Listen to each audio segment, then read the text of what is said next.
काही काही त्यांना सगळ्यांना विचारून आपण ते सगळे खलबतं करून ते मान्य केलं आहे. आणि आता उद्याच्या मंगळवारपासून आता हे सगळ्या सूचना आदेश सरकार स्तरावर अधिकारी स्तरावर निघायला सुरुवात होतील. कारण 58 लाख नोंदी ह्या लय महत्त्वाच्या होत्या. कारण 58 लाख नोंदीचे जर प्रमाणपत्र दिले तर 2.5-3 कोटी मराठा समाज आरक्षणात जातो आहे. त्यामुळे ते प्रमाणपत्र घेणं खूप गरजेचं होतं. कारण तो पूर्ण राज्यभरातला विषय होता. पुन्हा त्यांनी टाळाटाळ केली असती, अनेक अडचणी आल्या असत्यात. आता ते म्हणले की आता ते प्रमाणपत्र द्यायला सुरुवात करतोच राहिलेले 58 लाख नोंदी सापडलेलेचे आणि व्हॅलिडिटी पण म्हणजे काय होईल, एक बाजू पक्की होऊन जाईल आपली. दुसरं होतं की हैदराबाद गॅजेटियरचं त्याच्यात SOP देणं, कार्यपद्धती चांगली करणं गरजेचं होतं. त्यामुळं आता ते पण सुलभता त्याच्यात आणून आता तेही प्रमाणपत्र वाटप होतील. त्याचे आदेश काढतो म्हणे आम्ही. SOP सगळ्या यांना दाखवले आपण अभ्यासकांना, याच्यात काय बदल करायचा का सांगितलं. त्यांनी पण काही सूचना होत्या, त्याच्यात काय बदल होते ते पण सांगितलेत. तेही त्यांना घ्यायला सांगितलं आणि ते म्हणले आम्ही घेतो. आता हे मंगळवारपासून कॅबिनेटपासून आम्ही ते बदल करायला सगळी सुरुवात करतो.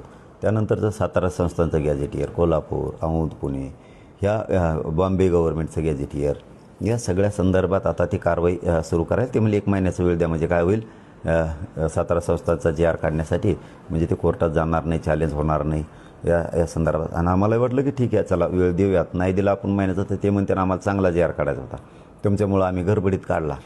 मग ते देवेंद्र फडणवीस साहेबसुद्धा म्हणले ना, गडबडीत काढला तर फक्त प्रसिद्ध होईल, म्हणजे प्रसिद्धी मिळेल, मग त्याचा फायदा काही होणार नाही आहे.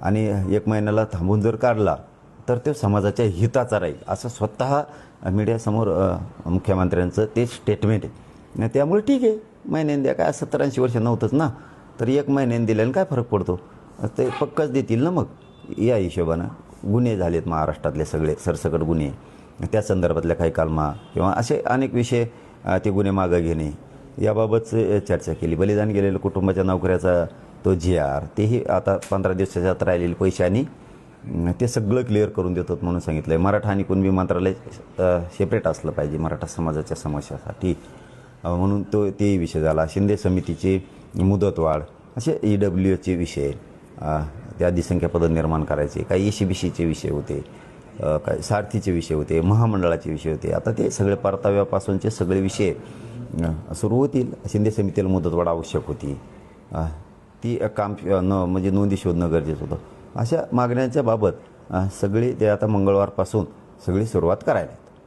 बरं, यावेळेस जर समजा तुमच्या दृष्टीनं ज्याला तुम्ही नजरअंदाज करणं तर दुर्लक्षित करणं असं म्हणता, असं जर सरकारकडून होत असेल तर मग तुमची पुढची भूमिका काय असेल? नाही, मी मग सांगितलं रेटे खात्यांमध्ये आता इथून पुढं बार केल्यावर एवढं सोपं असतं का? मग विश्वास ठेवणं न ठेवणं.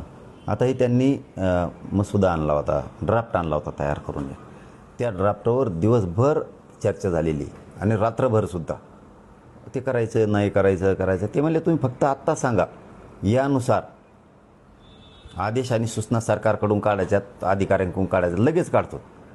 पण म्हणलं ते बघून तर घ्यायला लागेल. पुन्हा आपण म्हणायचं काढा आणि ते निघाव चुकीचं, म्हणून ते अभ्यासकापुढं सगळं ठेवलं, काही समन्वयकापुढं ठेवलं, काही समाजातले काही हुशार लोक होते त्यांच्या पुढं ठेवलं.